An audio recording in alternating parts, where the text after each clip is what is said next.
Today I'm going to teach you all how to play the great sport of water polo. Water polo is an Olympic sport and a lot of people don't really know that much about it, and I think it's a great sport, and if you guys know more about it, then I think that you'll agree with me. This is the water polo pool. It's set up similar to a soccer field. You have the goal on each side, and then there's the 5-meter line and the 2-meter line, which I'll come back to when I talk about the rules. And there's 6 people in the pool at a time, plus the goalie. So you have like 3 people up top and 3 people down, and then there's the goalie on each team. This is the water polo goal. Usually it floats in the water. Sometimes people attach it to the side of the pool, but usually it's a floating goal. And it's 1 meter tall and 3 meters wide. And then this is the water polo ball. And it's similar to a volleyball, but it's a little bit bigger and it has a lot more grip so that you can catch it and throw it and shoot. And that is how that works. Next. So now I'm going to go on to the water polo rules. The rules are kind of similar to soccer and hockey. The main point is to try to score the goal, and there's different ways that you can do that. Penalties and fouls are a big part of water polo. You can draw a foul by kind of like faking somebody attacking you, and then if you draw a foul inside of the 5-meter line, then you get a free pass, so you can pass it to anyone on your team without being defended on. And if you're outside of the 5-meter line, then you can either pass it or you can take an immediate shot on the goal.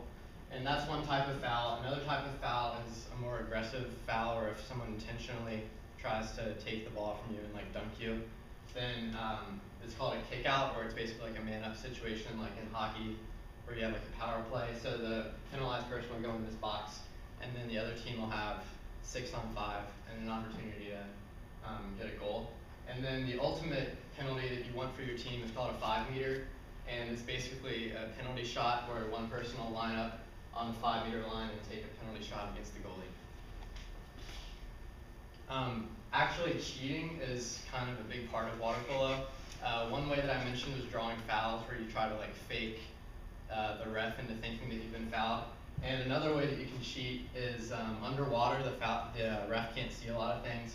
So as you can see in this picture, people are punching and kicking underwater. And the reason why people wear Speedos, people think it's kind of weird that it's a bunch of guys in pools with Speedos, but it's actually, if you wear like a regular bathing suit, then it'll get grabbed a lot, and people will be able to manhandle you a lot more if you have more clothing on.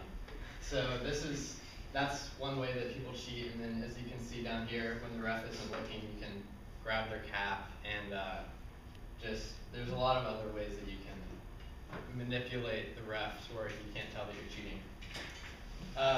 There's a lot of techniques. People think that water polo is extremely hard because you have to swim and tread water a lot, which that does make it difficult, but there's techniques to make it easier. This is called the egg beater kick, which is a way of treading water, and it's similar to like an egg beater for cooking. You move your feet in a circular motion and it propels you up, and that helps you to be able to get up higher in the water to be able to shoot and score. And this is another technique, the skip shot. There's different shooting techniques, and obviously you want to try to aim for the corners. So overall, water polo I think is a great sport, and I hope that you all learned about how great it is. Thank you.